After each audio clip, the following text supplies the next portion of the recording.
What is up, everybody? Welcome back to Thinktwice, a weekly show where we talk about things going on in the world of Magic the Gathering, gaming, and pop culture.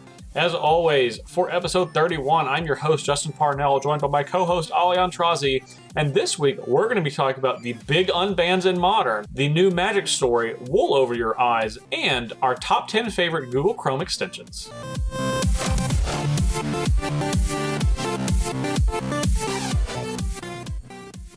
Well, Ali. Why don't we just Well. Why don't we just rip the Band-Aid off? Yeah, go ahead. We had a poll last week. Yep. Maybe you're familiar. Polls? The question was a simple one. Yeah. I actually bought a stripper pole. You what? I bought a stripper pole to dance on, to learn how to dance. Well, that's not the poll we're talking about. Now, you may have done that. And maybe that'll be our question of the week this week. But last week, our question of the week was... You and I both agreed there were not going to be any bans in Modern. That was correct. But we disagreed whether there were going to be some unbans in Modern. I said, nah, they're not going to mess with it. And you said, oh, I said, yay. Their tote's going to mess with it. Yeah, that's what I said. I said, for sure, Bloodbraid Elf. And I think I said, I hope, Jace. No, you didn't. You said Stoneforge Mystic. Okay. Did I? Okay. You said for sure Bloodbraid Elf. Sorry, guys. It's all right. R.I.P. headphones. You said for sure Bloodbraid Elf, and you said maybe the next card would be Stoneforge. Either way, so a couple of weeks ago when we had a poll. I'm just apologizing for the headphone users because that was a loud sneeze, and I'm just sorry. Yeah, that's why I said R.I.P. headphones. Yeah, I know, that's why I'm laughing. There was a poll a couple of weeks ago where we essentially tied with votes. Now, you technically won by one vote, but as I've reminded the listeners, you're able to vote in the poll since I post them. So that was a technical tie. Oh, okay, yeah, sure. This week with the poll, exactly 44% voted yes and exactly 44% voted no, like the exact same number of votes. So we tied, but that's again, crazy. You can vote for the polls, and we know that you voted for this one. Not enough. You did. You looked on Twitter and you were like, wait, it says I won. There's a check next to mine. And I was like, no, that means you voted. Not true. I didn't listen to the results. So you just happened to say that. Correct. Interesting. I mean, who are you gonna believe? Me or Justin? Well, it's 50-50. That's the thing. But as it turned out, half of you were wrong, along with me. Half of you were right, along with Ali. And we're going to talk more about Jace and Bloodbraid Elf in a moment. But go ahead, Ali. This is your time. I said it's crazy because we said we'd never be this close again. You're right. It'd probably be like a year or never again on this podcast. Yeah, I said previously 2 weeks ago, I was like, this is going to be the closest poll in the history of Thinktwice. And you were wrong. So quickly. Too. I've been wrong on the question of the week. Will there be a closer poll? You're just wrong. You're just wrong all around. It's crazy. It's crazy. So the thing I was not wrong about was what I was doing last week, because I got that one right. What'd you last week? I went to Big Lick Comic Con, which is a little local Comic Con in Roanoke. It was a lot of fun. Went with my girlfriend Meredith, her sons Parker and Levi. We all had a good time. That sounds fun. Yeah, it actually was fun. Big Lick just reminds me of a cow for some reason. I always think of a cow. So someone on Twitter, and of course I don't have your name handy because I'm a terrible person, told me that it used to be Roanoke used to be called Big Lick, which I didn't know. It used to be called Big Lick because the deer would come down the mountain and lick the salt off the rocks. So that's where I live. Yes, perfect. But I also, so we did that on Saturday, and then on Sunday, Meredith and I went to Raleigh, North Carolina, and we went to see Sleigh Bells, which is one of our favorite bands in concert, which is the second time we've seen them. The lead singer, Alexis Krauss, is crazy awesome. She's just like the most amazing rock star I've ever seen in my entire life. I don't even know how to describe it.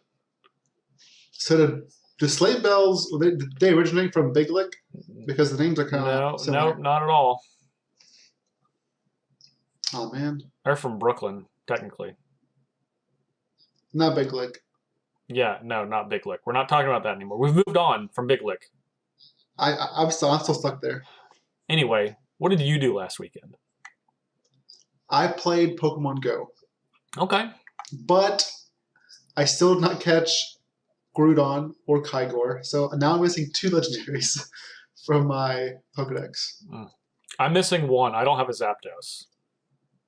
But I do now have, well, nor a Rayquaza, which just came out. But I do now have a Mewtwo, which you know. Yes, I do have an extra Zapdos whenever they release trading. And I have 2 Kyogre and 2 Groudon, so. Beautiful. So I'll trade you those 2 for your Zapdos and $500 cash. Unmarked bills. Jeez. Sequential. Well, when are you going to get it, man? When are you going to get it, okay?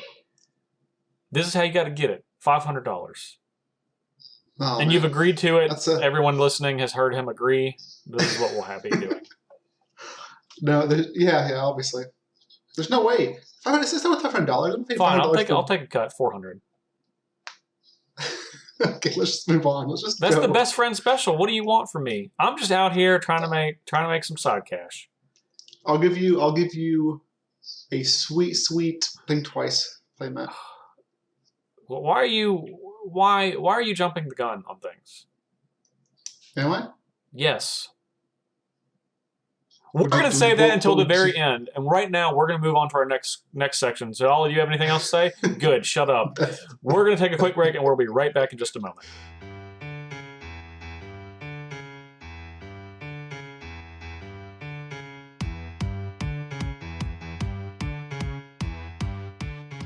Okay, since I was right about the unbannings, okay, let me dive on in. They've unbanned Jace the Mind Sculptor, which is kind of crazy to me, but awesome. And they banned Jace's mortal enemy, Bloodbraid Elf. Which I think there's some poetic justice to that. And when they even Wizards addressed that in their article. Right, yeah, they did. And the thing is, Bloodbraid Elf, while it was legal and standard, it dominated Jace. It did. Until it rotated. Yeah. Once Bloodbraid Elf rotated, Jace became like the big bad. But before then, Bloodbraid Elf like kept Jace in check so hard. Like, here's what happened. Okay, if you +2 Jace, Bloodbraid Elf will just cascade into a Lightning, then attack Jace. If you Brainstorm, Bloodbraid Elf will cascade into Lightning, then attack you. It just didn't matter. I mean, you were virtually cascading into Maelstrom Pulse or Lightning pretty much 90% of the time. Yeah, especially after sideboarding, like you'd board out most of your removal spells. Yeah, it was. I mean, yeah, it was basically Bloodbraid Elf. It was basically Pulse, Lightning, or Putrid Leech. So let me break it down for you as the Jund Mage. 50% of the time it was Lightning. Full 50. Okay? 40% of the time it was Maelstrom Pulse. 9% of the time it was Lightning Bolt. 1% of the time it was Putrid Leech, to keep you honest. It was usually whatever you needed. It was Sprouting Thornax 0% of the time. See, the thing is, when you played against non-Jace decks, that's when you cascaded into Sprouting Thornax and Putrid Leech to make up the difference. I had the best story about Bloodbraid Elf. It was legal and standard. I was in the finals of the South Carolina State Championships. Yep. And I was playing Jund. My opponent's playing Vampires. He had a card called Eldrazi Monument, which is a 5-cost artifact. Gives all your creatures indestructible. Gives them +1/+1. Gives them flying. But at the beginning of your upkeep, you have to sacrifice a creature, or you lose the monument. Again, right? People continue to think this is a bad thing. I've been trying to prove for years this is a bonus, but whatever. Keep going. Yes, sure. So, anyways, I cast Bloodbraid Elf. This is the finals, guys. There's literally the finals. Cascade into Bloodbraid Elf. Play Bloodbraid Elf. Cascade into Maelstrom Pulse, and target one of their vampires. They're like, okay. I'm like, all right.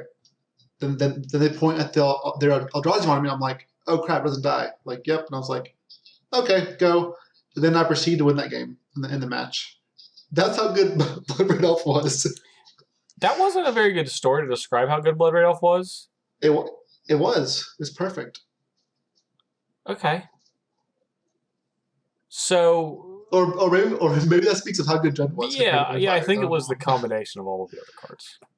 It was great. Yeah, it was great. That card, that deck, at that point in Standard, had one of the best 3-card combos that Magic had ever seen. What was a 3-card combo? Savage Lands, Verdant Catacombs, Putrid Leech.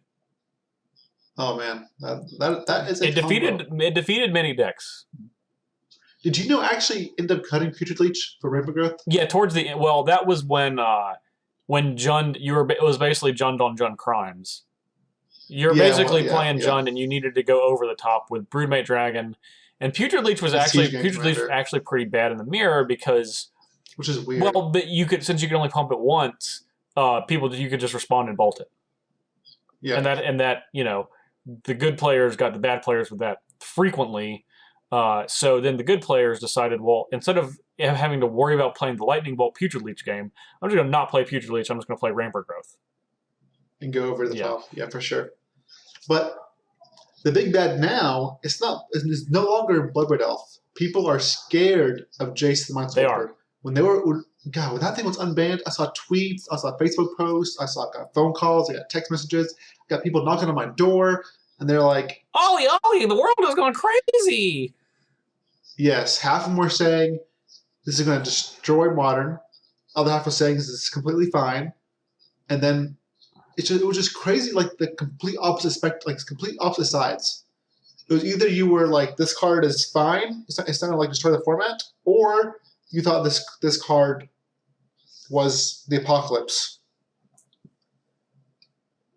I think the card is very powerful, but I do think it's fine in Modern. There are decks where Jace just is a risk to even tap out and play. And there's some decks just don't care that much about Jace. Like sure they care about it, but like Karn doesn't care, or Boggles doesn't really care. So, this leads me to what I think the best control deck for Jace is. Okay, what is that? I think it's going to be blue-white control. Okay, low-hanging fruit. But you know what? Low-hanging fruit's still fruit, Ali. So you take a bite. Thank you. I actually think blue-white control is better than Grixis and Jeskai. Okay. Why? And the main reason... Huh? Tell me why. Do you know why? Let me tell you why. Let me enlighten you. Let me grab my flashlight. So the blue-white decks can play Spreading Seas and Field of Ruin. Yeah. And those two cards just help you and buy you enough time to get Jace going. And Jace's one of Jace's biggest enemy is Tron lands, because Reality Smasher is not a card Jace wants to see across the table. Not at all. or Karn Liberated. Nope. And if you're playing 8 ways to disrupt Tron, then Jace can sit back and do his thing. So basically, you're saying the allowance of not having to have a third color allows you to play more utility in your lands and in your auxiliary spells. Because like Spreading Seas it's a good card. It knocks your opponent off of mana a little bit and it draws you a card, but it still costs you 2 mana and some tempo to play it. Yes. Okay. But I think it's the only deck that shores up one of its worst matchups, which is I actually believe blue-white control is favored against Tron. But just blue-white, not Jeskai. Not Jeskai, because blue-white has Spreading Seas and Field of Ruin. Yeah. Okay. Yeah. But this could lead to honestly a new deck. Like I think blue-black control isn't that far behind from blue-white. You don't have Fatal Push, but you do have Creeping Tar Pit, which is huge. Well, you do have Fatal Push. I mean, sorry, you don't have to exile. But you have Fatal Push, yeah. Which is just a little bit worse than Path. It is worse than Path, but it's not significantly worse. It's not. It's not like Yeah, you're exactly. Blue-black does a much better job of playing the first 3 turns against aggressive decks than blue-white.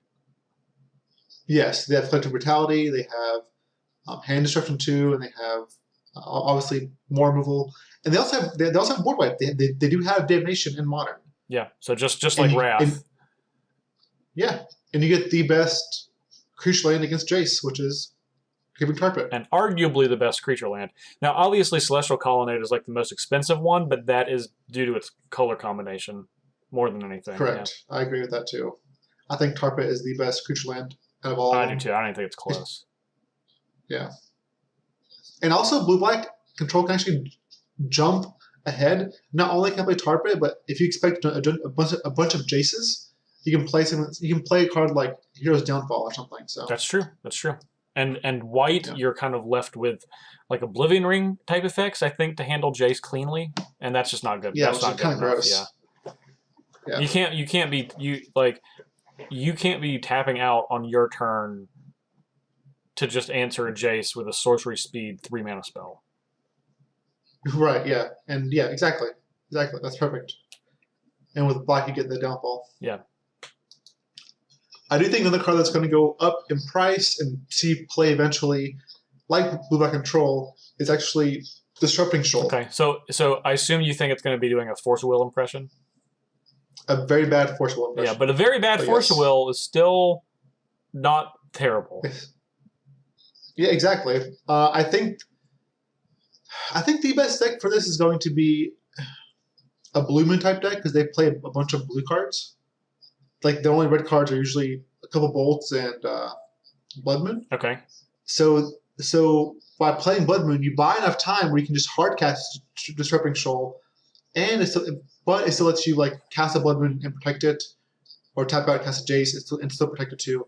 Like Blood Moon, like me and you, we actually played Blood Moon a very long time ago. Like it was a completely different deck. I think actually you had designed it. It wasn't even me. Like you basically designed it. It was a very sweet deck, but it could not close out the game fast enough. No, that was the big issue. Yeah, and exactly. This was in like this was actually at the first Modern Pro Tour. Ironically,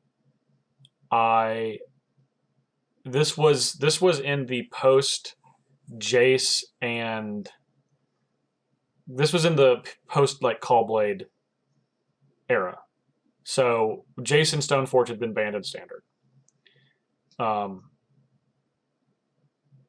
At the first Pro Tour, the first Modern Pro Tour, they still had Last Chance qualifiers. I played the deck that Ollie won Nationals with, which was blue-black control. Yeah. And needed to win my last round to qualify for the Pro Tour. I lost it, but if I had won, I was going to play a blue-red Blood Moon deck. So I guess Blue Moon as it's now called, but it kind of wasn't at the time. No, it wasn't. But the big issue was I could stop you from winning, but I didn't have a good way to win myself. Yes. The best way was like the deck played like Vidak and Shackles and Tamio the Moon Sage, which was sweet. And eventually you could ultimate Tamio and like start like rebuying your cryptic commands or whatever. Yeah, well, that was the later, a little bit later of the deck. Not at the very beginning, but yeah, that was a second revision because Tamio wasn't out for the very first time. It was still sweet. I just remember dying to someone hardcasting Emrakul that was torn against me. Yeah. I was like, man, this deck's great, but I can't do it. I can't do this. But now that Jace is a card, you can kill your opponent much easier, and Jace actually works very well with Blood Moon. You can keep your opponent off the relevant spells / lands they need with the Fate Seal ability, and just slam the door shut. So also, this is there is some precedence for this because right before Modern existed, when Extended was still around, the last season of Extended, I don't remember if you played the deck also, but I played this Grixis Blood Moon deck, where you the Nicol Bolas Jace deck. This was actually right after Jace had been released. Like Worldwake was the newest set. Jace the Mind Sculptor had not really caught on. I bought 4 to play in this deck because I was like, this deck seemed really awesome, and it was really good against Thopter Depths, which was the big extended deck at the time. Yeah, you had Wrecking Ball and you had not a Solar Trail. I think that was actually Gavin Verhey. It was his deck. It was Gavin's deck. Yeah. But that deck played. You basically locked the game out with Blood Moon, and then you were able to play Signets to get your colored mana, and Chrome Mox, which was still legal at the time because that was a super messed up card. But you played Chrome Mox, so you could basically play Blood Moon on 2, and then Jace on 3. So it was the first, and that I know of, the first 4X Jace the Mind Sculptor deck, and it was good at the time because that type of strategy is good. Because Jace is the best at existing when you don't have anything else going on. Yeah, I also, speaking of playing 4 Jaces, I think a lot of people are playing 3. Even me, I bought 3, then realized as soon as I bought 3, as soon as I unveiled, I was like, man, I wish I bought 4. Yeah, playing what am I 4 doing? Playing 4 is what you want to be doing in a Jace deck. Yeah. I mean, what about other cards you think are going to go up, like other than like Disrupting Shoal, that are going to see more play, so to speak? I think there's some hate cards I'll see more play because of Jace. Okay. I actually have a small list of cards that maybe you should pick up. Maybe you want to look into if you expecting to play against Jace. Like, I think green decks could pick up a card called Display of Dominance. And that's from Dragons of Tarkir? Yes. Okay. And that card, one with no, says destroy target non-creature blue or black permanent, which is obviously good against Jace or Ash or Liliana or Liliana Vale. Another one is Vampire Hexmage. That one's a little more narrow. Like, I'm not sure who's playing mono black, but if you're playing maybe Devotion, maybe playing mono black Devotion, man. I don't know. Maybe you're Justin. You're playing. You have Erebos. You have Great Merchant of Pos, whatever his name is. Great Merchant of Asphodel. There you go. Sorry. I'll forgive you just this once, but Erebos might not be so kind. Yeah, or maybe playing Pack Rat. Hexmage could go in that deck. Then there's obviously Hero's Downfall, which I talked about earlier. And the really spicy one is Notion Thief. Notion Thief is a card that a lot of people have forgotten about. Unless you play Vintage. Notion Thiefing a Jace is Vintage, that's a thing that happens, yeah. In Legacy, it's Leovold, I guess, right? Yeah. Leovold has taken a little bit of the spotlight from Notion Thief, but Notion Thief is still nice because it surprises them. Basically, if you Notion Thief a Jace, you win the game. Okay. All right, so for those who don't know, Notion Thief is a blue, black, and 2, so it's 4 cost. Yeah. Go ahead. Yes, I do. So it costs 2 generic blue, black. It's a human rogue. It's a 3/1 with flash, and it says whenever an opponent would draw a card other than the first one during their draw step, instead they skip that draw and you draw. So it's the same as Plagiarize, the card Plagiarize, which is an instant that does the same thing.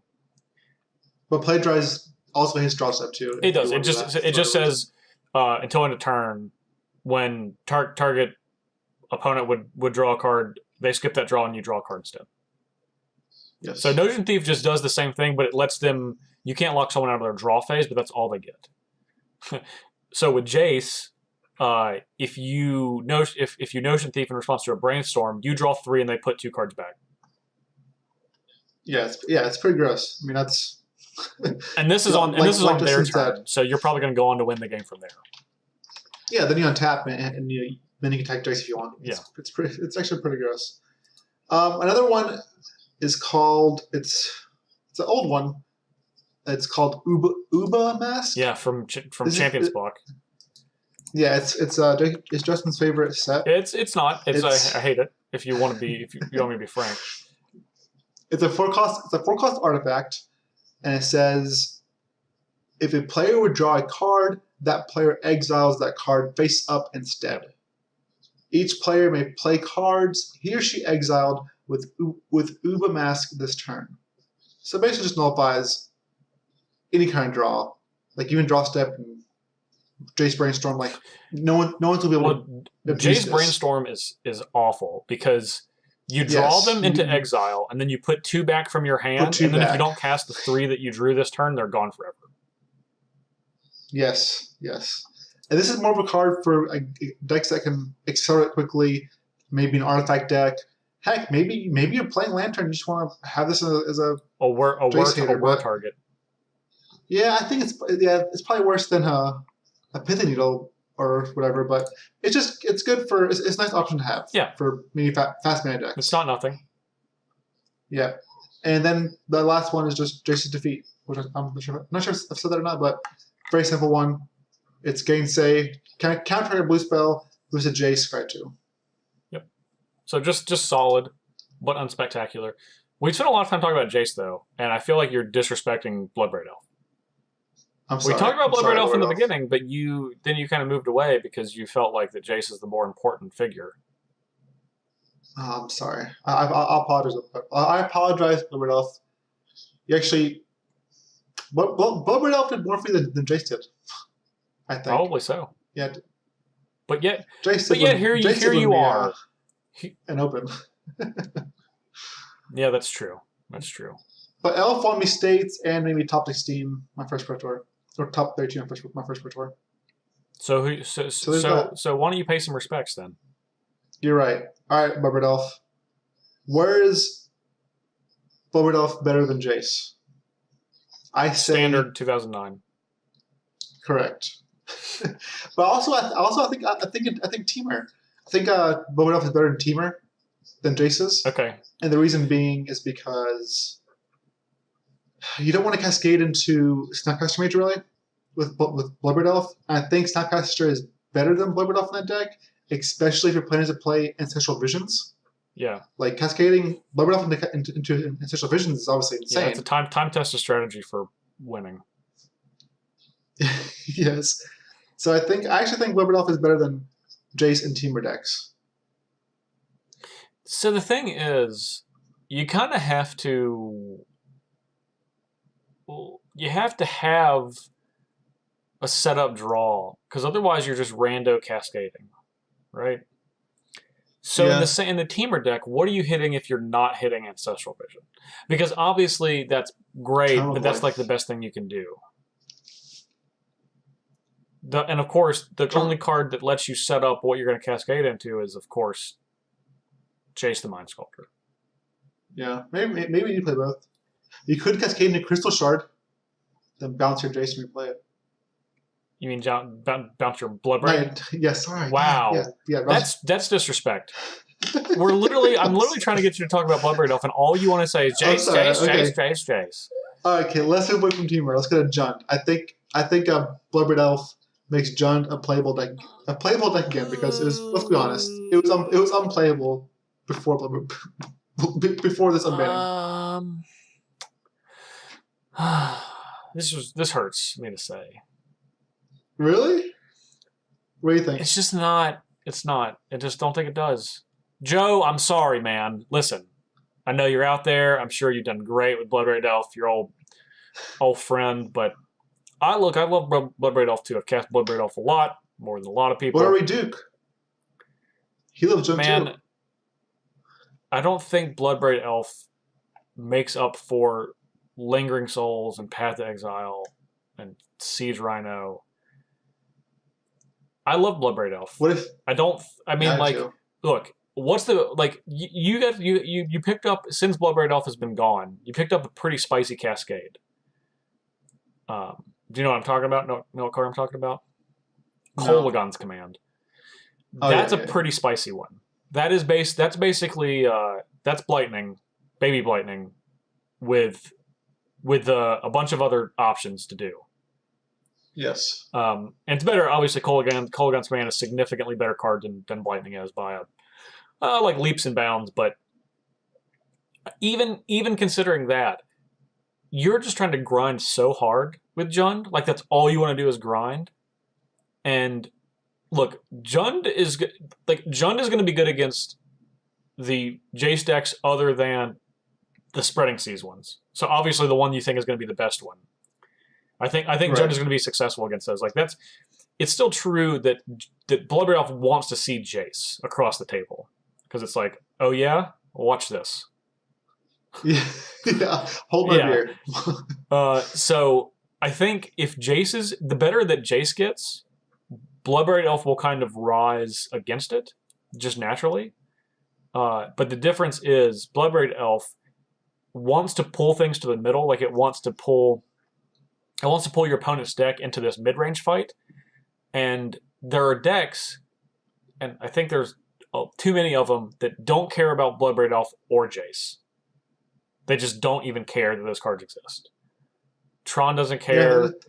Boggles doesn't care. Affinity does care about... Affinity cares about Bloodbraid Elf, but doesn't really care about Jace. Not Jace. They don't care about Jace at all. Burn too, I guess. Burn doesn't care about either. Burn wants to see Bloodbraid Elf. That's way too slow. You're just jerking around with Bloodbraid Elf. Storm too, I guess, right? Storm. I mean, Bloodbraid Elf isn't good against Storm, but the rest of Jund is pretty good against Storm. Yeah. I think actually Storm should pick up Jace at least two. Well, that's an excellent sideboard plan for them. Yeah, plan B, exactly. Yeah, sideboard plan B. So, I mean, like, inherently, here's the thing, like, in the vacuum, Bloodbraid Elf probably doesn't do anything, but the more that Jace increases in power, I think Bloodbraid Elf will come alongside it, and it will be Jund rather than Temur or whatever. Naya. Yeah, I know Joe's playing he's playing Jund, but he's splashing a little bit of white for Lingering Souls. Yeah, so that's probably the way to do it, because Abzan is the premium black-green deck, as much as I hate to say that, because I prefer Jund. But I mean, but Bloodbraid Elf is a more Jundy card than Abzan. Yes. Now, obviously, because you have red in it, but even kind of just how you're playing, because you really, like, if you're playing Bloodbraid Elf, you need to be playing Kolaghan's Command. That is the best thing you're going to cascade into. Liliana is really good, but Kolaghan's Command goes into your plan of whittle your resources down. Like, yeah, I think it depends where you're doing it, but yes, Kolaghan's Command is the most value. But like, I think turn 4, if you just Bloodbraid Elf into Liliana, is probably better. You're doing okay. You're doing okay. Turn 4. Yeah. One more. We were saying earlier what card I think would go up to in price, or should you see him play? I think Bitter Blossom also another sleeper if Jace gets popular. Well, I mean, Bitter Blossom's good with and against Jace. Yeah. Yes. Yep. So is Lingering Souls, but Bitter Blossom is just... It's the most efficient one. Yeah. It's so hard. Control, like, any playing Jace is kind of slower, right? They're kind of controlling. If you resolve the Bitter Blossom, it's going to be hard for them to remove that thing. Oh, yeah, for sure. Their answers, how many answers line up against Bitter Blossom and Jace? Like, none? Zero? Legitimately, yeah. I really don't know. Yeah, Choi thinks it's actually time to dust off fairies. Maybe look into fairies again with Jace. Bitter Blossom. Maybe you don't need to do the fairies thing. Maybe you just have a blue-black control deck where you just have Bitter Blossom is in your deck and you kill them with Bitter Blossom tokens and Creeping Tar Pit. Sure. Yeah, I'm not for that too. So okay, so this of course brings us to our question of the week, Ollie. You and I had a chat over this week as you were gloating about the fact that you thought things were going to ban and I didn't. Why don't we look into the future? This time not a couple days in the future, but the indefinite. We're gonna tap it. We're gonna tap it and scry 2. We are. We're gonna scry 2. Now, this is up to you whether we're going to put those cards on the top or the bottom or somewhere in between. Okay. So, this is a big one. Will Jace ever, and I mean ever, be banned in Modern again? I'm going to say no. Okay. And my reasoning is, I think Jace was a very powerful card in Standard. It's, in general, a powerful card. But Modern is a very powerful format. It can handle Jace. We talked about in this segment decks that don't even care about Jace. Mm-hmm. I think that the card is strong, and you'll have to keep it in mind when playing the format. But I do not believe it is ban-worthy. I think it's just the best card control can have. No longer that they rely on Sphinx Revelation or Triple Gearhulk. They can just play Jace. All control players have been complaining about Modern. Now they're happy, and I don't think Jace ever needs to go again. Okay. Well, Ollie, I'm going to disagree. Shocker. Look, I don't think it's going to get banned tomorrow. I don't think it's going to get banned next month. I don't even think it's going to get banned next year. But eventually, Jace will continue to prove that in a vacuum, it's the most powerful card in the format. And that doesn't mean that there's not more powerful decks. We listed a lot of other things, like you talked about, that the Jace simply doesn't line up well against. But all of those decks are strategies rather than cards. Now, there's a few cards that just beat Jace. Bloodbraid Elf is actually one of the primary cards. But Jace gets better as other cards, other cheap cards, reaction, action, gets printed around him, more so than just about any other card in Magic. I think that's an undeniable fact. We've seen this in other formats, Legacy, Vintage, Extended, even prior, before, and of course Standard. I think there's just time on his head where he just ultimately becomes so ubiquitous. So he has the Von Doom clock time on his head? He does. I think he does. All right. I also think people are forgetting what it feels like to get Terminus, but they're going to remember. They're going to start remembering soon, and it doesn't feel really good. Hopefully they remember Entreat the Angels and then grab some 4/4 Angels. You can. I mean, you only need one or two. You probably need two of those. With my face on them. That's right. You get those 4/4 Ali Angel tokens. But it's going to be really difficult for decks that are trying to attack you to beat the turn of having 6 mana, playing Jace, Brainstorm, and then saying go. Because you can have you can have opt, where you just immediately opt basically is like quicken -5 mana for your wrath. Also boggles, that gets around that. Censor, even, which is another 1 mana draw. There's not a lot, but you don't have to. Street Wraith even. Yeah, that's on 5 mana. If you're into that, you're probably not, but I mean, yeah, it is 1 less mana, and that's gonna start feeling real bad. People are gonna forget. People have forgotten how bad Terminus feels to get dumped on their heads. Terminus. They're gonna remember soon. Yeah, I actually wrote an article about Jason Terminus. I think I had Thinktwice. Standard versions helps it up. Opt, and I think the ultimate card I had to continuously trigger it was Azor's Gateway. Yeah, I think Azor's Gateway is a permanent way to continuously trigger. And all you need is two. All you need with these cards, all you need is 2 mana. You need 1 white for the Terminus, and then probably a blue. Yep.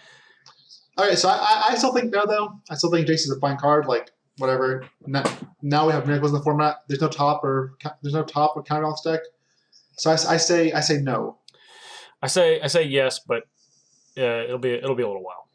But modern's not going anywhere, so I feel like I have infinite time to win this poll. You have 3 days. That's not true. 5 days. Okay, you have 5 days to win. I might win or lose in the hearts of the listeners, but that's all that matters to me. Of course it does. That makes sense. You can let us know at Thinktwice MTG, at Ali Aintrazi, at JParnell1. Will Jace ever be banned in Modern again? Ali says no. I say yes. Ali, do you have anything else about Jace and Bloodbraid Elf? Nope, I'm ready. All right. We are going to take a quick break. When we come back, wool over the eyes.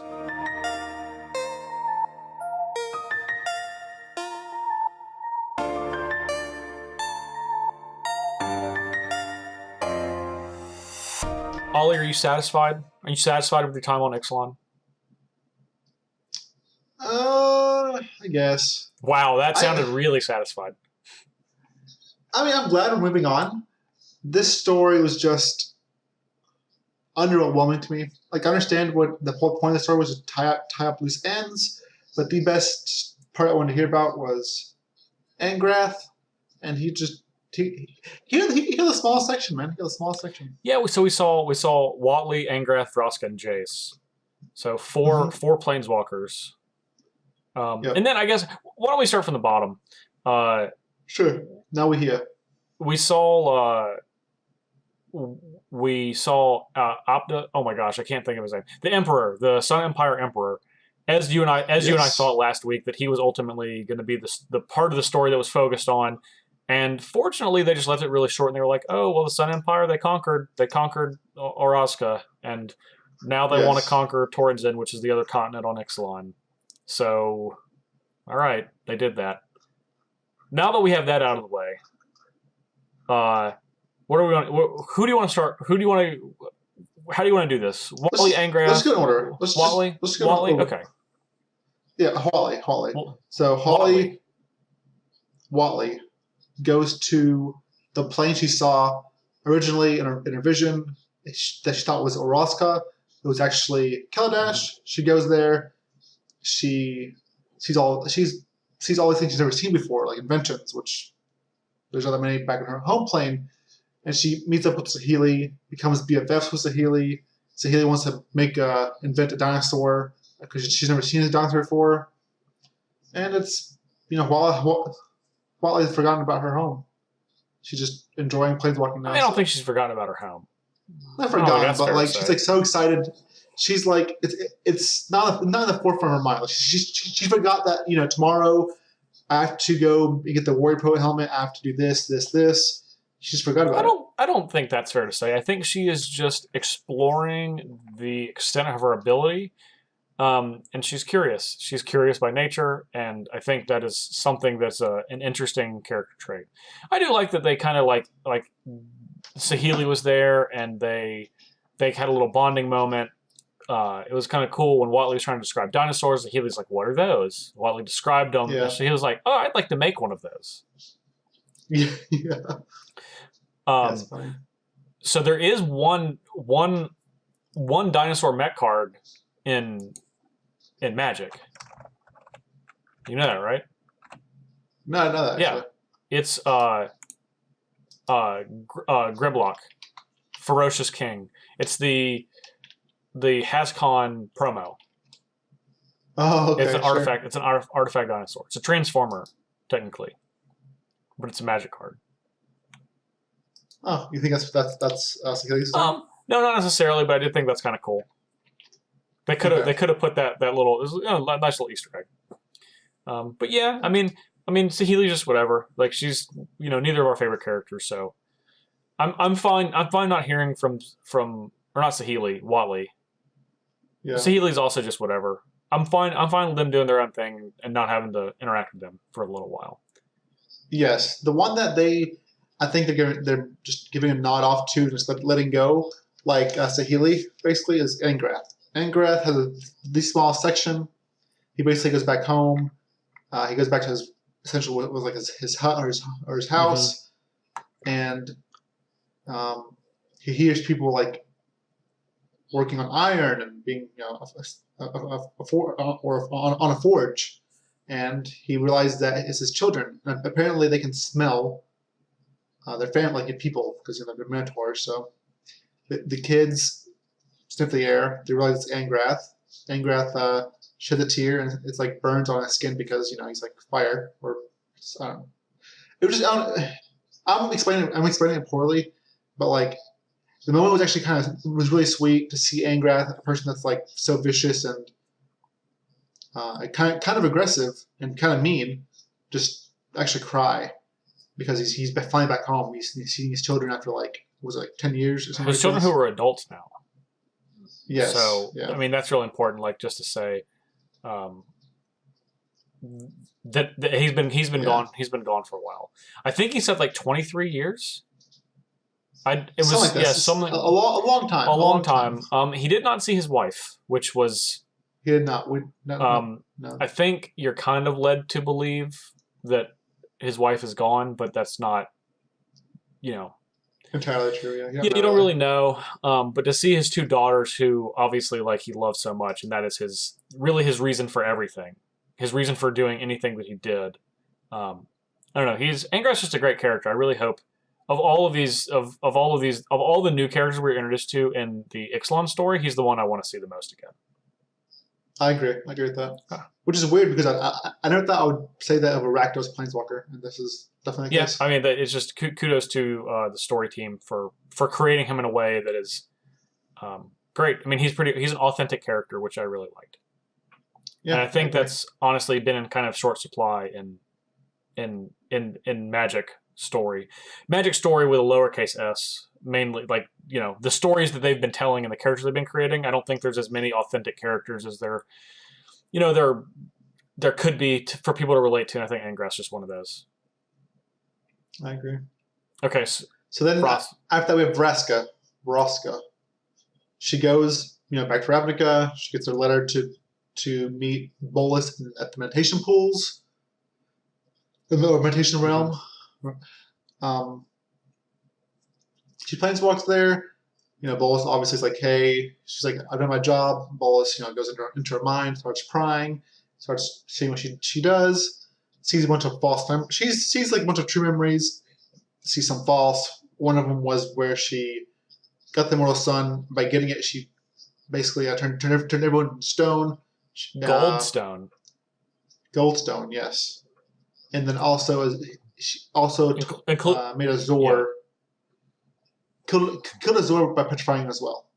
And this, what Vraska saw in Bolas, she saw him being super happy and actually excited. Yeah, he was giddy when he was like looking through everything. He was like, "This is great. You've done such a great job." Yeah. And he hands her basically a letter. I'm not sure exactly what the letter is. I just know it tells her where Gerard is. Gerard is, which is the Golgari leader. So she's planning now to go kill Gerard to become the Golgari leader. The guild leader, yeah. And of course, she still doesn't have her memories from Jace, so she doesn't really know what she's missing. So who do you think is going to kill who? Jace or Vraska? Jace over Vraska? Yeah, because that's going to go wrong. No way. Oh, you think it's just going to be fine? You think their little plan is going to work? Yeah. You think the plan is going to work? Oh, man. Yeah, you're really setting yourself up to be disappointed from all this Jace Vraska junk. Nah. I think so. Man, so, I mean, we talk about, because Jace is the next person. We'll get to him in a second, but we talk about in his story of how he was regarding Vraska. Basically, he's in love with Vraska, like, truly. And of course, little emo Jace is going to be all sad because he can't be with Vraska, and I'm sure we'll see that at some point when he goes back to Ravnica and they have an interaction, and then Vraska tries to kill him because he took away all our memories for a moment, and then they're going to have this whole thing, and you're going to feel bad for Jace, and then no one's going to remember that Jace is a terrible person. So I'm excited about all that happening. I'm not. I hope you're wrong, because that's really sad. My favorite part about this story was just a little. It says when Bolas complimented Vraska, and she responded. It said that she responded with a professional smile, which is just a nice little line that I like, because it's like, it's not a fake smile, but it's not a real smile. It's kind of in between. It's like, this is what I'm supposed to be doing, so I'm going to show you that I'm approving of what you're saying by smiling. I mean, she was hired to kill and get the Immortal Sun. That's what she was. She was a hired assassin at the time. She did. So. Yeah. All right. Then the last one, Jace goes dump. The big one. Jace starts to go back to Dominaria, and for him the best way to get to a plane is he has to think of a planeswalker there, and he can go to that planeswalker. So he starts thinking of Liliana first, and then he just has all these negative emotions associated with her. So instead of thinking of Liliana, he starts thinking of Gideon and how pure he is, and how much he likes Gideon. And he realizes that he's planeswalking towards Gideon, but Gideon's like moving really fast, and he's never planeswalked into this moving object before. And if he does anything wrong, he can just die. He like planeswalk into a wall or planeswalk in front of the moving object and just get run over. But anyways, he ends up planeswalking correctly because it's Jace. He's not gonna die. Yeah, he's the most powerful thing on the planet. Anyways, He is he the sees most powerful Gideon. thing in the planet of Ixalan. Okay, he sees Gideon. Gideon is like happy to see him, and then they describe a character to us that's talking to Jace that looks back and to Gideon basically says, "Who's the nerdy boy?" And this person, from what Justin and I can tell, is pretty obviously Jay Ballard, I'm which excited. is sweet. I'm pumped for this Yeah, story, man. Because yeah, me too.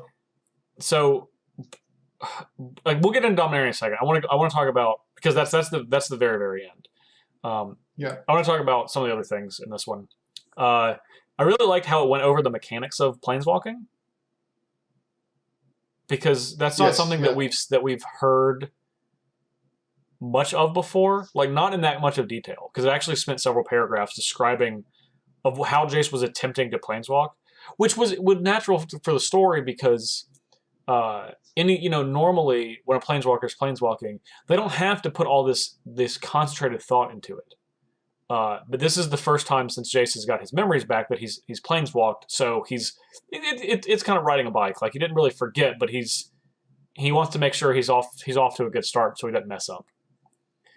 And he kind of described how you go about planeswalking to a plane you've never been before, as you talked about, and it's cool. I like those little looks into like things that are unique to Magic. And planeswalking is obviously one of those things. Yeah, it's good. I was Sorry. I was just saying that it was nice to see that. I was going to ask you, do you think everyone planeswalks the same way? Do you think like no, every, I don't. Okay, yeah, because Jace connects with a person and tries to planeswalk to that person. I would say that it's probably I would imagine that it's based around the different type of magic that they're using. That makes sense, and Jace like mind magic almost. Yeah. So think of he connects that way. And maybe the red planeswalkers are through emotion.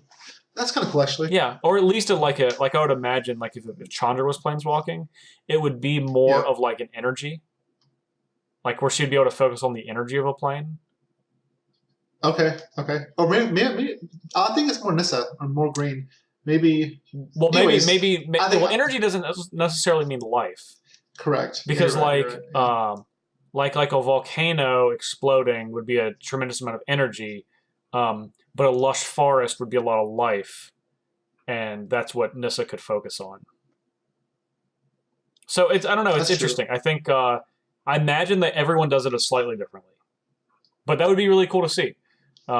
Yeah, I agree. Another little portion was Jace is under the impression, as I'm under the impression, and of course this does not mean this is true. This is again just Jace's self narration in his mind.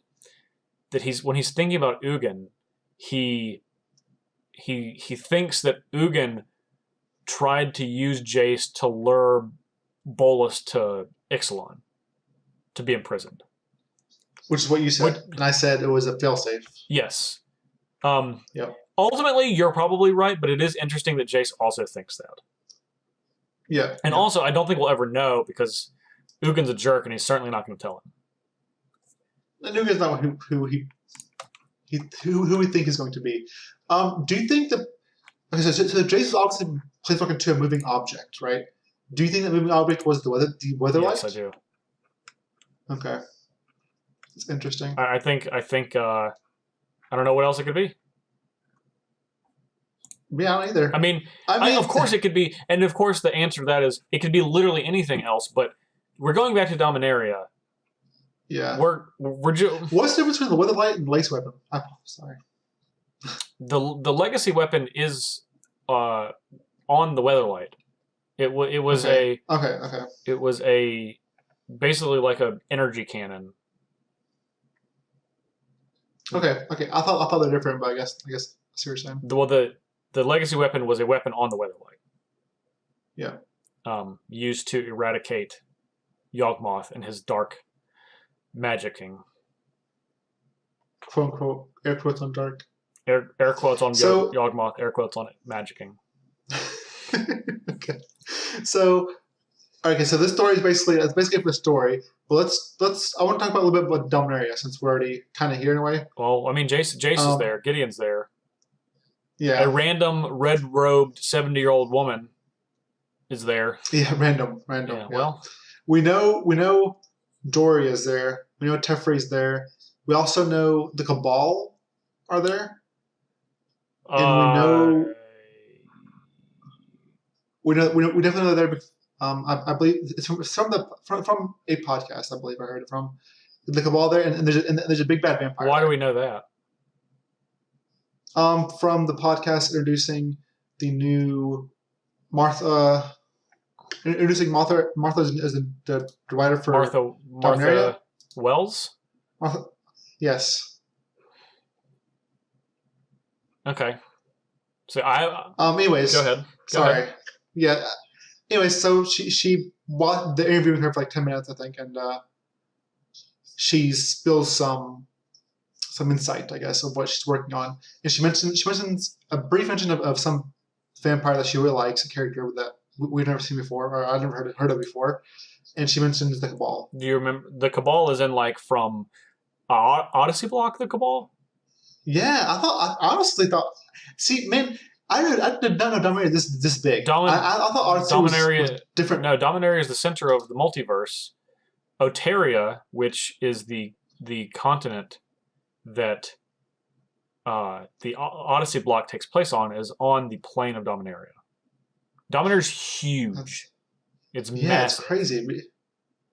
Yeah, because apparently Odyssey wasn't Dominaria. I didn't even know that. So yeah, she just mentioned the only thing that she mentioned that was different was just the Cabal, which I remember. No, you know that Mirrodin is the first plane that doesn't take place on Dominaria since they actually started telling a concentrated story in that's crazy in Mirage Block. Yeah. So the first time we saw different planes was through Corona's eyes from Dominaria. Yes. Well, no. Not the first time we saw a different plane, but as far as like the story being told on the plane, because we'd seen different planes in like previous Magic before they started telling the story of the Weatherlight, but they weren't really telling stories. They were like novelizations, like where the like in previous before it was like story told through cards, which started in actually. It started in Mirrodin and Vision some, but largely the set Weatherlight is really when it like kicked into high gear and continued obviously forever. So right, I'm gonna dust up or read up on my middle-aged Dominaria because I know Dominaria from like ages ago from the Thran and Yawgmoth and how he came to be, but I do not know the history from like the middle to where we are now. Well, like I know like the basically the Stone Age. I think that you know what I think would be a good thing is until we get to Dominaria stories, because I think Dominaria stories start in about 6 weeks. There's probably a lot of stuff we can go over. It's a little story circle for different parts of Dominaria. I think our listeners would enjoy that, and maybe that'd be sweet. Maybe we can all learn a little something. Yeah, I'm down for that because Dominaria is like I said, it's a huge plane. A lot to learn about it. A lot of history there. Obviously, we've had Yawgmoth. There's lots of stuff that happened. And maybe we can take those and kind of apply to what we think we're going to get for. Oh yeah, let's do that. That's exciting. Great. Okay, well I think this is a good stopping point then. All right. So we don't dive in too much without enough information. So we're going to take a quick break, and when we come back, we're going to talk about. Something that we use a lot in our everyday life, and a lot of you guys too. We're going to talk about our top 10 Google Chrome extensions.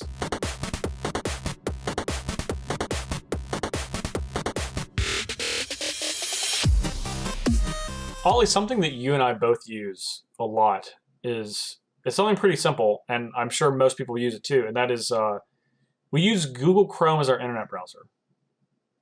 Yeah, I've used Google Chrome. I used to use like Mozilla Firefox and Opera or whatever, but then after I started using Chrome, I've never looked back. I think I've used Chrome for like the past 10 years probably, and I think I was in the same boat. Yeah. And one of the things that I really like about Chrome is the extensions that you can add on to kind of modify your browsing experience.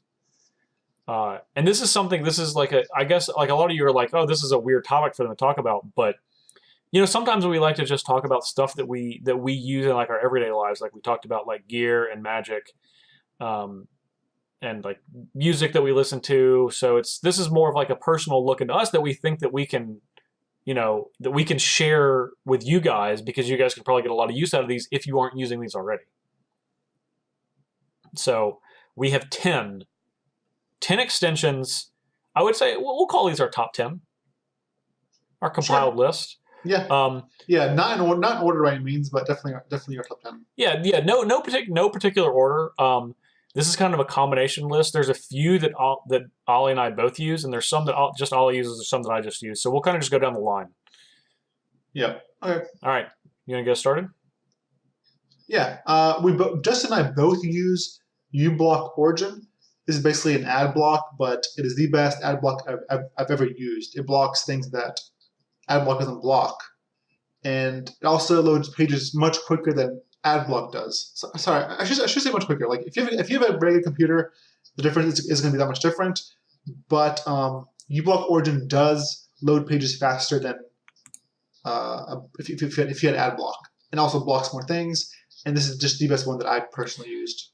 And the reason I really like uBlock is the interface. If you actually like go into its settings, it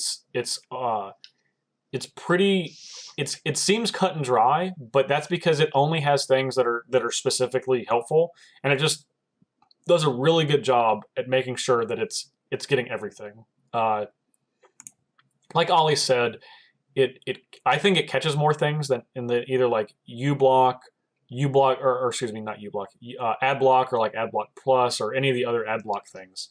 Yes. You can obviously use all the things, like you can whitelist stuff that allows you to not be blocked on it. You can put rules in place.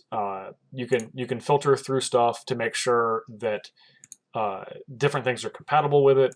And it's just really clean.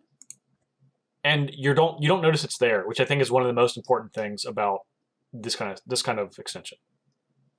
Yeah, it's a good one. Yep. All right, what's next? Okay. All right, the next one I have is down as a Web of Trust.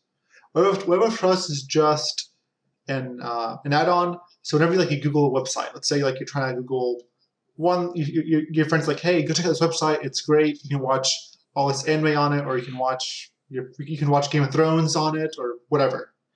So you're like, okay, I've never been here, but I want to go here. So you search it, and Web of Trust will have a circle around every generated link on Google. Mm-hmm. Green means you're good to go. You won't get viruses or adware. It's a safe website. Yellow means just be cautious. There's probably something here, but we haven't seen anything. Don't click the ads, but the website's fine. Just be careful. Yeah. And red means get out. Don't go in. Don't go in. If you see the movie Get Out, it's like that. If you go in, they're gonna like take a spoon, make you fall asleep, and Yeah, they're gonna like put you in a different body. Your computer, not you. Your computer will go into a different body. Instead of having a computer, you'll have a potato with an operating system that is glacial. So don't do that. It gives you Windows Vista. Oh God, that's downloads Windows Vista on your computer. That's awful. That's a nightmare. Okay. So Web of Trust is a good one. This is all user based, so it's submitted by users. It's not like someone there's like 20 pros doing it. It's all user based with feedback. And on whatever website you're on, if you click on the icon of Web of Trust, it'll give you everyone's review, its rating of 1 to 5 rating. It'll tell you it's safe or not, and obviously give you everyone's review that's talked about this website. So it's actually a good thing. It's very easy, and it's just nice to kind of feel safe when you're looking for websites. Yep. Game of Thrones is a good example. Yeah, exactly. Yeah, Game of Thrones or whatever favorite show you want to watch. Like I just simply love anime, and they want to watch like newest anime from Japan or whatever, and they can get careful. Yeah. Okay. All right. What's your next one? Our next one is called HTTPS Everywhere. This is one I believe everyone should have. So Justin, you download this ASAP. Okay, because I don't have this one. Yes, all it does, it runs in the background, takes very little memory. All it does is it secures all your websites so that you can't be like you won't go to, like, you type in StarCityGames.com, there's the one point where you've typed in like one wrong letter or one wrong thing or whatever. StarCattyGames.com. There's one point where like it was a StarCityStore.com or something that sold you like fakes. It was a long time ago. Anyways, I'm just saying you should have this. It's free. It secures all your web browsers so that you can't be like I guess hacked as easily or whatever. I just know this. Anytime when I read this review, it just seemed like it was a free one that everyone should just have, because all it does is just secure your web browser from outsiders. Free safety. Yeah, why not get it? Yeah, exactly. Okay. The next one is one that you and I both use, and it's called Momentum. Momentum is actually a pretty simple one. It kind of replaces your new tab page. So like when you open a new tab, Momentum will pop up. Momentum tells you a bunch of different things on this like new tab page. It gives you a little greeting. It shows you just like beautiful. It shows you like beautiful landscape pictures, and it allows you to have a little task manager in your browser just on the sidebar. So I think you can also have it set up. I'm looking on my computer now, but like on my work computer, I have it set up to show me my location and like the weather. So it gives me like a little update on the weather. And it allows you to kind of track the stuff that you're doing or the stuff that you need to do without having to like go in anything else, and it's just always available. Anytime you would like click on another web page, you obviously navigate away from it, but if you open up a new tab, it just updates everything just like you had it previously. Yes, for me, someone gets off task easily. I'm like, oh, let me open up a new tab, check on Facebook or Twitter or Discord or Twitch. And it's like, hey, Ollie, you have to do you need to do this thing. You need magic article. Stop. Because as soon as you open that tab, this is going to come up. And it's going to show you your to-do list. It's great. Yeah, and you can even get it to, at the beginning of each day, it'll actually ask you what your daily goal is. And if you put that in, it'll keep reminding you of what your daily goal is so you don't get off track. And when you're done, you just click it, and it'll be like, yo, good job. Good job, Parnell, for doing your job. It's nice. Momentum is really nice. It's super unintrusive, and it's just really pleasant. That's what it sounds like a really weird way to describe it, but it is. It is, and it's like the new tab is much better than just a new tab. It's Momentum, and it looks great. The visuals is awesome too. So okay, so these next two you have are these are, if you buy stuff online, then these are excellent ones for you to use. Yes, the one if you just want one, I recommend Honey. Honey is just a general one.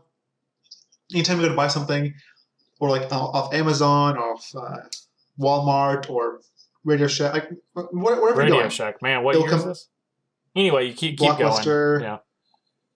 So it will basically compare prices across a ton of websites, a ton of sellers, and it'll give you all of them and the lowest price possible from wherever you can get it. Like sometimes, like maybe you shop on Amazon, you're like, hey, I want to buy this new computer. It's like, hey, you can buy it here, but also just know that Newegg has this computer for, $50 cheaper. It's just nice. It's just nice to have Honey whenever you're buying stuff. Like, it makes you feel safer. Like, you never get ripped off.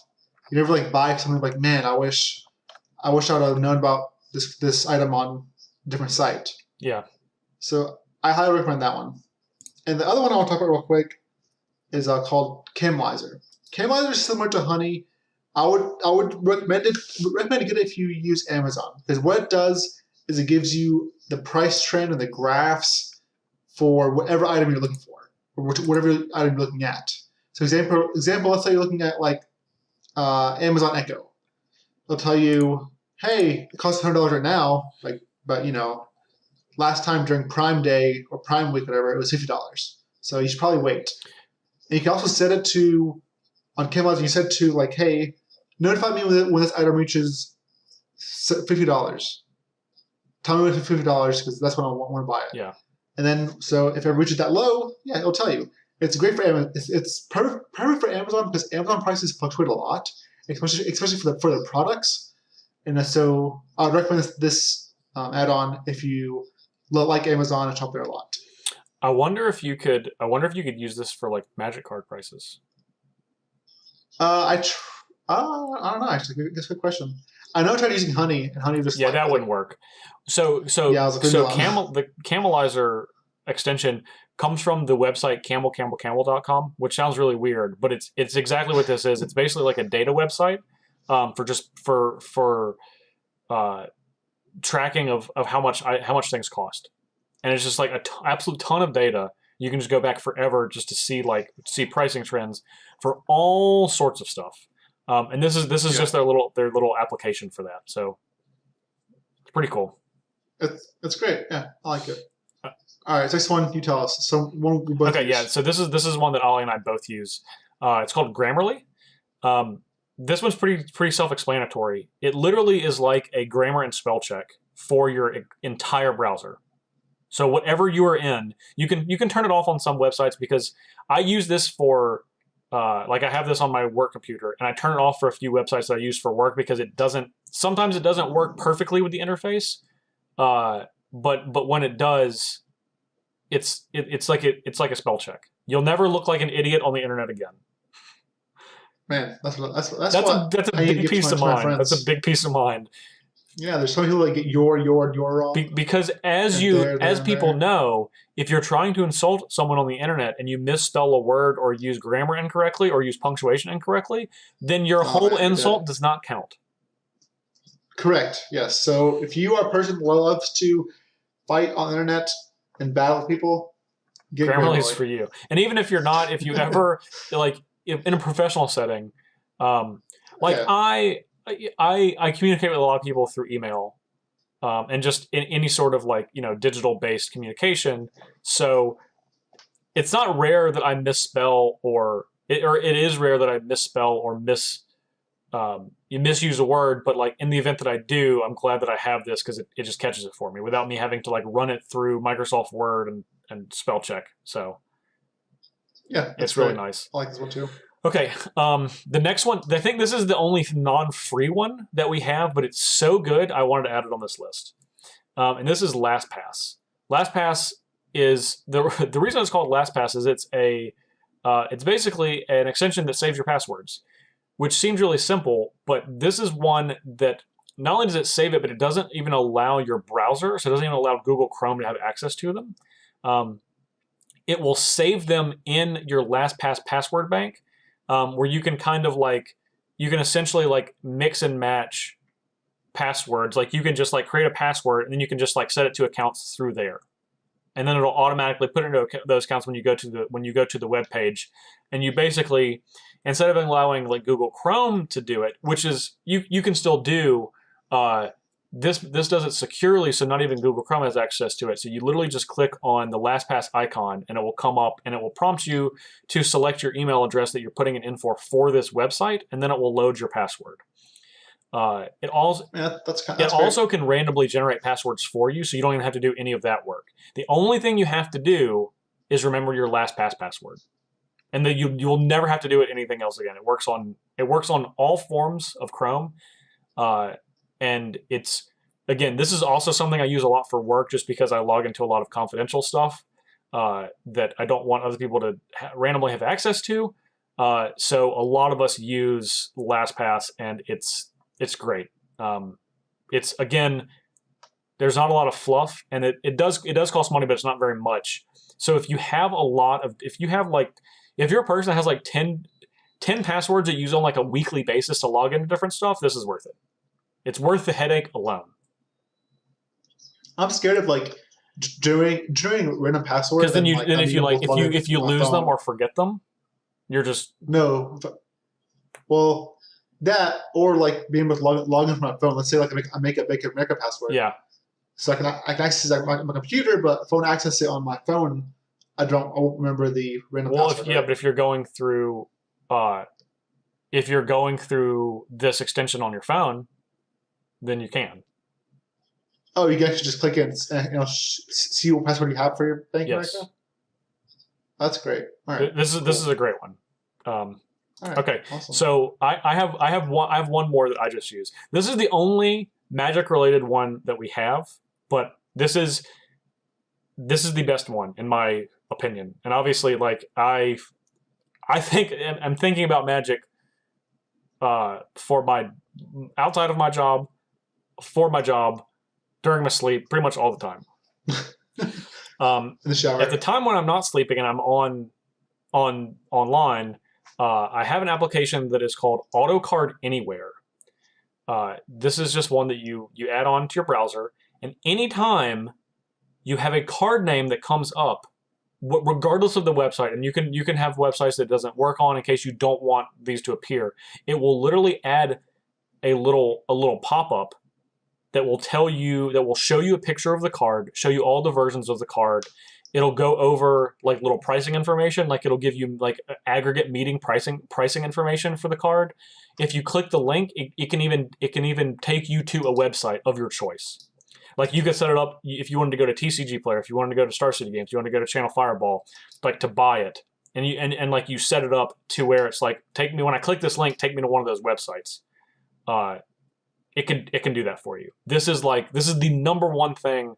If you don't listen to any of these because you're like, I don't like blocking websites or trusting things or buying stuff or grammar or passwords, you play Magic because you're listening to this podcast, so you should at least download this one. Ali, you should definitely download this one. All right, I'll get it right after. It's freaking great, and not only that. You can use it with other card games. You can use it with like Pokemon, Yu-Gi-Oh, whatever. Magic, it's made for Magic, but they've added other functionality too. It's really sweet. I'll get that one, and you get HTTPS. Yeah, I'm gonna get that one. Okay, all right. You got one more for me. The last one is, guys, if you're in college and you are having to do bibliographies and blah blah blah, and basically citing. If you're citing work on the internet, we all know.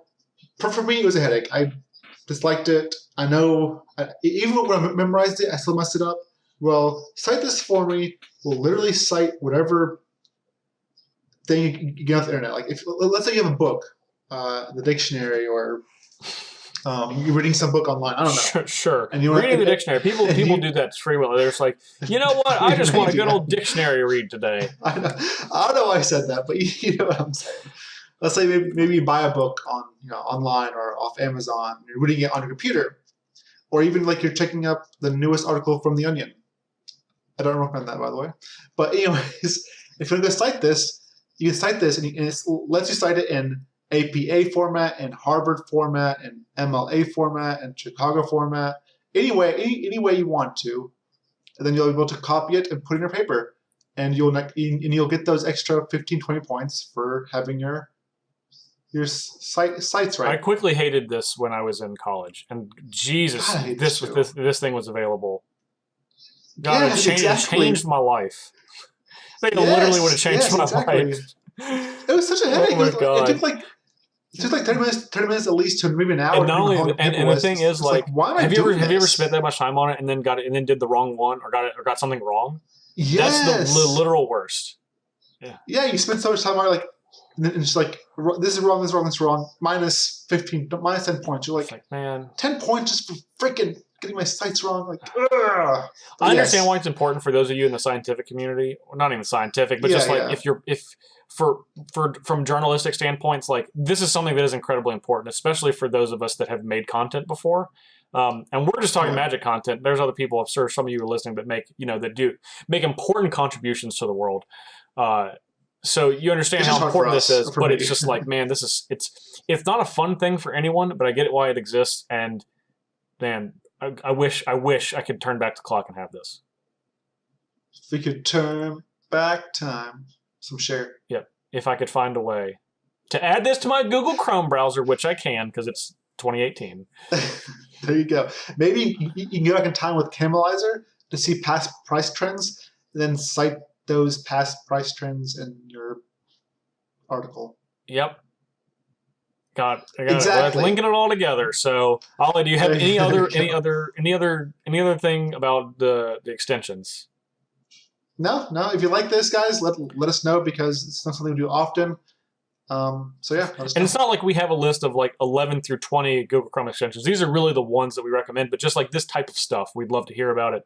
At Thinktwice MTG, at Ali Aintrazi, at JParnell1. Let us know on Twitter or anywhere else you can find us in the streets.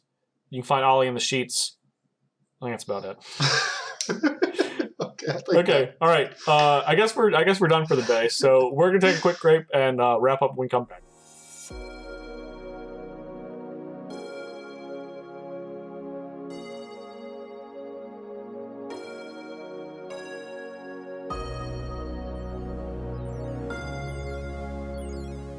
Ali, what are you doing on the weekend?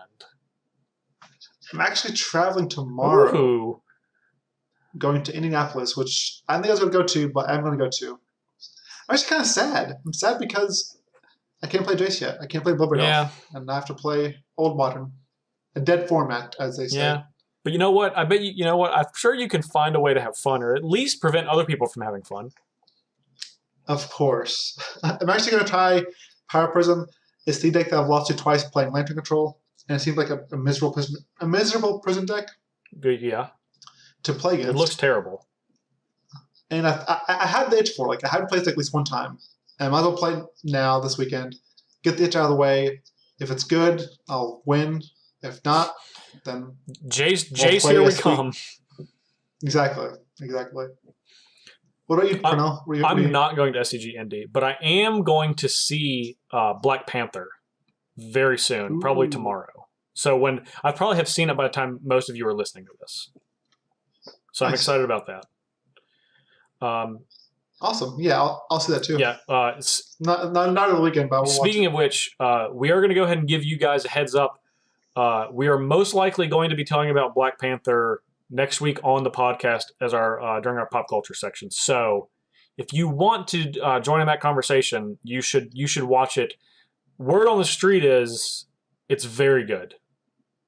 Yeah, that's why I've heard. You've heard. Ollie, have you heard anything in the sheets other than I've heard on the streets? You're the sheet man. I'm the street man. I've heard a lot of whispers. I've heard a lot of rustling around. Some rustling. Some weird moaning, but it's now you're I didn't make it weird. You made it weird. I didn't make it weird. You did make it weird. Other than the sheets, where can people find you? You can find me at GatherMagic.com. Modern Clubs come out every Friday. This Friday is my Jace article with a ton of modern brews. I have Miracles. I have Blue Moon. I have a Time Warp deck.